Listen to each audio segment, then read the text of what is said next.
got a lot going on here. Welcome to Inside Training Camp presented by Xfinity. I'm the Eagles Insider Dave Spadaro along with Chris McPherson.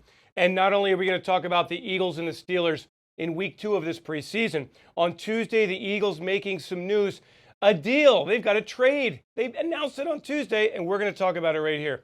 Dennis Kelly, offensive lineman, goes to Tennessee. The Eagles get back wide receiver Dorial Green-Beckham, the 40th selection in the 2015 draft. And Chris, I remember what it was like last year. A lot of people thinking, hey, Green-Beckham would be an awesome fit in this Eagles offense. Big, strong, can run, and now he's an Eagle. Everything you could ask for in a wide receiver. Certainly there were some off-the-field concerns, but I just love the move because the Eagles went out and took care of an area of need. The wide receivers, we saw them struggle in the preseason debut against the Buccaneers. Howie Roseman said that, look, we could have waited until the end of the preseason and went through the waiver wire, but instead just make the move now. You insert someone who can challenge the depth on this roster and make the overall team better. I think there are some serious questions about Green-Beckham. Why did Tennessee give up on their second-round draft pick 1 year later? We've got Howie Roseman talking about the deal after practice on Tuesday. We felt like it was an opportunity to increase the competition level at the wide receiver position. We've gotten a chance to see some of our young offensive linemen as well and want to give them a chance here to grow and develop. And we felt like the timing was right now where we had some time to work with him and as opposed to doing something at the final cuts. Yeah, we've spent a lot of time here in the last few weeks behind the scenes doing some background work. He comes in with an opportunity. No promises have been made. And we felt comfortable this time to bring him in here and give him an opportunity to compete. Obviously, it's an organizational decision here, and it's on all of us. You know, it's on all of us to rally around these guys and give them the support system. On a different note, today we've hired Brian Dawkins full-time to help in this regard.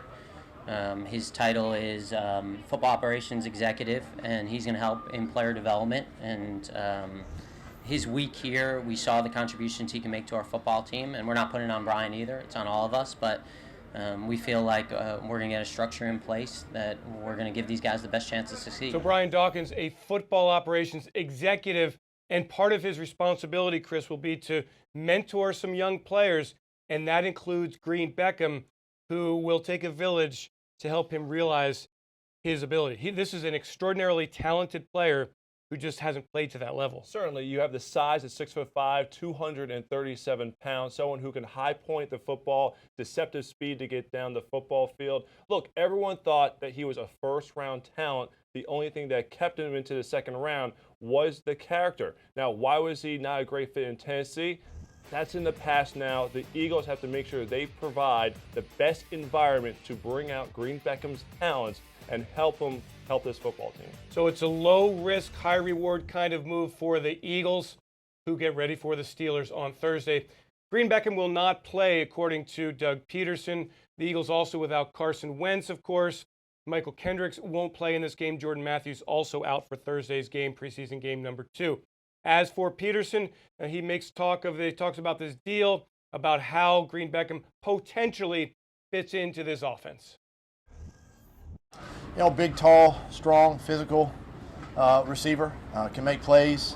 You know, there's not a ton of current game film on him, so we kind of dive back into his history a little bit of watching some games, and I really liked him, was intrigued with him. Obviously, his size and speed, and I look forward to getting him in here and getting going.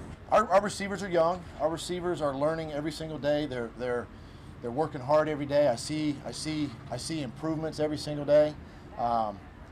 From the game to our practice the other night in the link, I saw a little bit of faster tempo. I saw speed. I saw today, you know, receivers are making stride. They're catching the football today. I mean, it's that process that takes time. It takes time. The quarterback getting used to the receiver getting used to the quarterback, and the more time now that we can spend individually. If you notice today in the way the practice was structured, we spent more time throwing to the receivers and throwing to the tight ends and running back. So we're going to take advantage of that.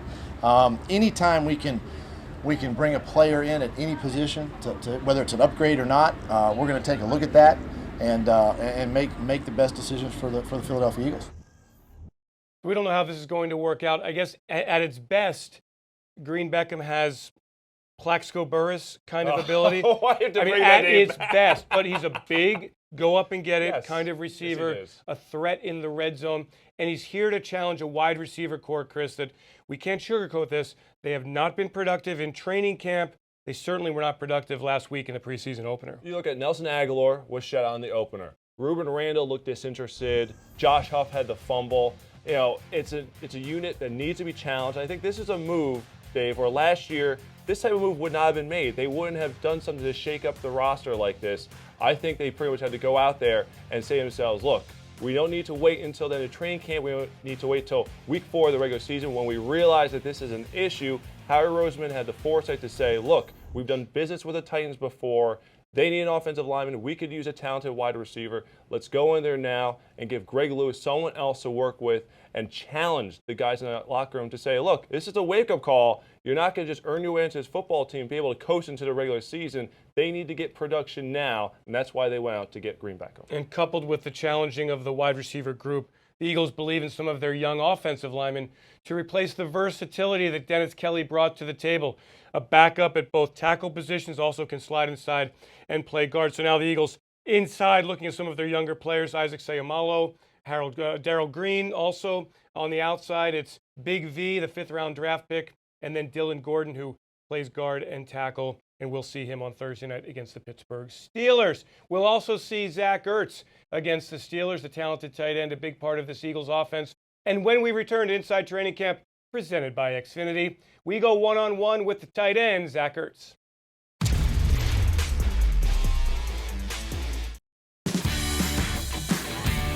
I got tickets, Metro tickets. You need a Metro ticket. Talk to me, please. How do we even know these are real tickets? You just touch it. How do I know they're legit? Is this leather legit? I mean, how do we really know? It looks good, right? Is the Metro paying you to do this? No, I'm paying myself. I gotta make that profit. makes more sense. Does the baby need a Metro ticket? I'll give her one on me. These tickets, they're not stealing your soul. You can look at them. Man, nobody wants to buy tickets from a guy on the street. I don't understand.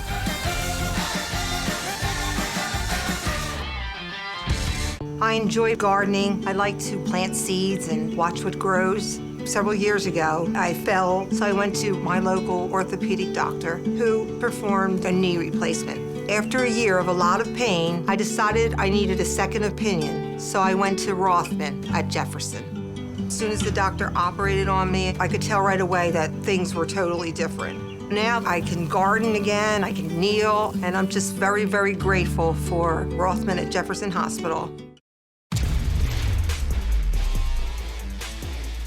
Dave Spadaro, Chris McPherson back with you. It's Inside Training Camp presented by Xfinity. We all expect Zach Ertz to be a big part of this Eagles offense in 2016. Well, his calendar year started with a bang, and it's just getting better.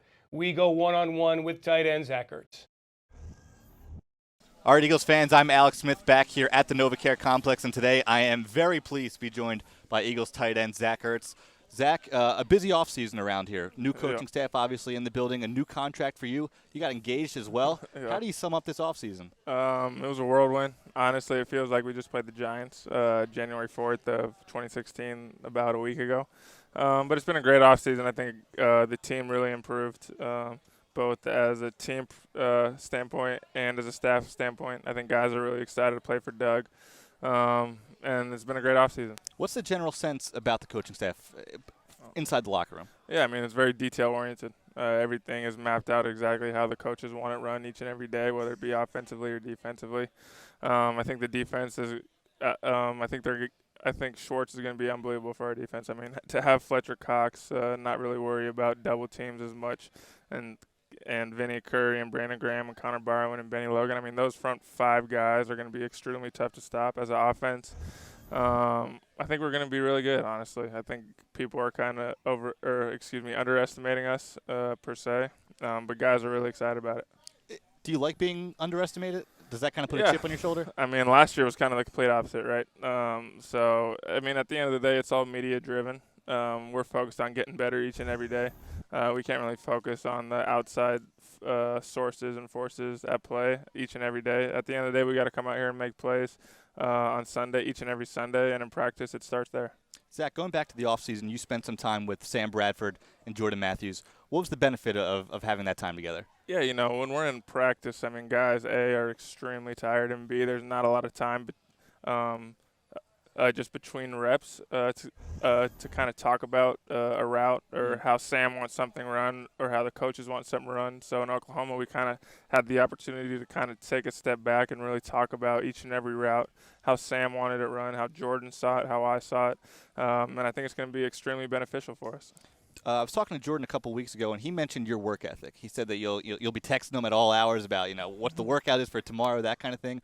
Where's that work ethic come from? I think a long time ago, we had Steve Wisniewski, Stefan's uncle, worked at Stanford, and he kind of just preached to us that when he was playing, he didn't want to have any regrets when he was done. And that kind of really hit home with me in particular, just because this is such a short chapter of our lives. It's 15 years, hopefully, for a lot of us, the max, 10 to 15 years, hopefully. And it's such a short chapter that you really want to put everything into it. And that's kind of the way I've approached it each and every day. Obviously, I'm not perfect. I'm probably never going to be perfect. I'm going to have bad blocks. I'm going to have drops. But at the end of the day, when the season's over, I'm going to be able to look back and say, hey, I did everything I could. There's nothing I could have done better. I poured my heart and soul into it, and that's kind of where it stems from. So what are you working on specifically heading into this season? Is there one area of your game? Just to be a leader of this team, honestly. I think I've put the work on the field for the past 3 years. The coaches know what I can do. The players know what I can do. And just be kind of more of a vocal leader is one thing. Obviously, the football side is extremely challenging each and every day to come out here and make plays. But the consistency factor is huge. Obviously, some games I've had huge games. Some games not as many catches. So I think the consistency and just being more of a leader. Zach, my final question for you. We've heard a lot about the 3 tight end sets and using a lot of different tight end sets in this offense. What does that mean for you as a player? I mean, how does this scheme compare to what you've run in the past few years here or even back at Stanford? Yeah, I mean, the past 3 years we were pretty much a 1 tight end offense, 3 receivers, 1 running back, whereas this year we're really going to diversify the personnels out there. And I think it really puts a lot of the onus on the players to know what position you're going to play, where you're going to line up, how to run each and every route depending on what position you're playing. It's extremely similar to what I ran in college. We had a lot of really good tight ends, very similar here. All of us were different. All of us here are pretty different. There's not one player that kind of matches up identical to the other person. So I think it's a very diverse group. I think Trey's going to have a great year. Brent's going to always do his thing, and hopefully have a great year as well. Eagles tight end Zach Ertz, thank you very much for joining us. Thank you for having me. And thank you all for joining us right here on PhiladelphiaEagles.com. Thanks very much, guys. Chris, I got to ask you, over-under for Zach Ertz receptions, 87 this year, right? 87 receptions? Yeah, you going over or under? Slight under. Okay. In that ballpark. I think that's a good over-under, but I think one thing to keep an eye on is if Lane Johnson is suspended, and it seems like that could be imminent, how will that impact Zach Ertz's role in the offense? Will he be asked to do more inline blocking? Will he not be able to go down those seam routes as much? So, 87, that's a strong number, and he had very good totals last season. I believe he had 75 where he finished at. So I'll go a little bit under, but I think you're in the right ballpark. I go over because I've seen even if Lane Johnson is suspended, the Eagles will find a way to get Zach Ertz out on passing routes and get the ball in his hands. When we return to Inside Training Camp presented by Xfinity, we sit down with the Uber fan, Jim Cramer, the Mad Money Man, talking Eagles. Hi, I'm Bo Allen from the Philadelphia Eagles, and this is the Allen from Bob's Discount Furniture. We named it after Bo. Thanks, Bob. You're the man. It packs some serious power. Power recline, power headrest, and USB ports. Get the sofa or console love seat in dark chocolate or light brown, an untouchable value at only $7.99 each. I don't know how you do it, Bob, but man, do I respect it. You know how players show respect after big games? Nope. We swap jerseys. I got tickets, Metro tickets. You need a Metro ticket. Talk to me, please. How do I even know these are real tickets? You just touch it. How do I know they're legit? Is this leather legit? I mean, how do we really know? It looks good, right? Is the Metro paying you to do this? No, I'm paying myself. I gotta make profit. That makes more sense. Does the baby need a Metro ticket? I'll give her one on me. These tickets, they're not stealing your soul. You can look at them. Man, nobody wants to buy tickets from a guy on the street. I don't understand.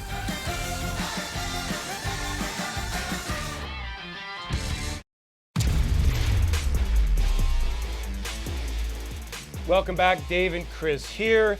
We love meeting all the fans. All of you are great. All of you are equal. You all love the Eagles.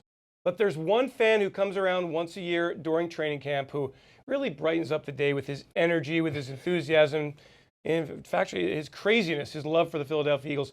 That is Jim Cramer, CNBC's Mad Money man, a never die Eagles fan who, Chris, he came by the other day and he's just raving about this football team. No question. I mean, he's mad about money. He's mad about the Eagles. He had a chance to address the team following practice earlier this week, and Dave Spadaro had a chance to sit down with him. And this little teaser, which we'll have for you tomorrow on PhiladelphiaEagles.com in the full interview, he shares a story about getting a certain item from a former Eagle. The last game at the Meadowlands at the old Giant Stadium, I was sitting in the first row behind the Eagles bench. And we won that game. David Eckers gave me the game ball. And I don't know, I was seized by the moment. And I just said, Brent, I got Brent. I said, Brent, take no prisoners. TNP. So I gave him a little TNP, take no prisoners. Okay. Because that's what we have to do. Okay. See, they take the prisoners, man, that's soft. I understand. These guys are hard and they're united. There is a vibe. Now, I couldn't, no. So you got the sense that this team is a tough guy team? I think the team's like the town. That's just a taste of Jim Cramer. Remember, we'll have that for you tomorrow here on PhiladelphiaEagles.com. A busy day at the NovaCare Complex and a busy couple of days ahead as the Eagles prepare for the Pittsburgh Steelers on Thursday night. And we mentioned the one-on-one with Jim Cramer from Mad Money will be available. He also talks about the take no prisoners approach, which he told the team, and why they should embrace that in 2016, because he certainly wants to see this Eagles team win now. Don't we all? And so then we got a football game to think about here too, Chris. A football game, yeah, we're going to get to that. So in studio, offensive coordinator Frank Reich, what did he see from the first preseason game? What is he looking forward to evaluating this Thursday night, including the potential addition of Dorial Green-Beckham? He won't be on the field for the Steelers game, but what will he add to his depth chart down the line? And then tomorrow, believe it or not, it's already over. Yep. Training camp is over, everybody. And the inside training camp is over with that. So no tears, no tears. We got a lot to get to as the regular season draws a little bit closer. Certainly. We thank you for joining us here today on Inside Training Camp presented by Xfinity. For Chris McPherson, I'm Dave Spadaro. Have yourselves a great Eagles day, everyone.